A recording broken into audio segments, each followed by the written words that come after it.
Hello সবাইকে, কেমন আছেন সবাই? আশা করছি সবাই খুব ভালো আছেন। তবে যেই ঠান্ডা না পড়েছে তাতে তো মন চায়ই না যে রান্না করি, কিন্তু তারপর তো রান্না করতে হবে খেতে হলে। অনেক দিন ধরে মন চাচ্ছিল যে মুড়ি ঘন্ট বানাবো, তো আজকের এই ঠান্ডা ওয়েদারে বানিয়েই ফেললাম।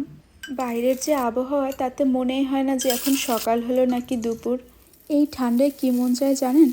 কম্বলের ভিতর বসে গল্পের বই পড়ি আর সাথে থাকুক 1 কাপ ধোয়া ওঠা চা। কিন্তু তার হলো কোথায়, চলে আসতে হলো দুপুরের খাবার রেডি করতে। রান্না বান্নার পরে খাওয়া দাওয়া করে তারপর আর মন চায় না যে বসে গল্পের বই পড়ি, তখন একটু ঘুমিয়ে নিতে মন চায়। তারপর সেই বিকেলে আবার চলে যেতে হয় সন্ধ্যাকালীন নাস্তা তৈরি করতে। নাস্তা করে বসে যেতে হয় এডিটিংয়ে। রাতে অবশ্য ডিনারের পর কিছুটা টাইম পাওয়া যায়, যখন কিনা ফেসবুকে সময় দেওয়া হয় আর সাথে গল্পের বইও পড়া হয়। আমার মতো কে কে আছো আপুরা যাদের গল্পের বই পড়তে ভীষণ ভালো লাগে, কিন্তু সময়ের অভাবে খুব একটা পড়া হয়ে ওঠে না? মাঝে মাঝে চিন্তা করি ব্যাচেলর অবস্থায় মন মতো কিছু করার জন্য খুব একটা টাইম বের করতে পারি না।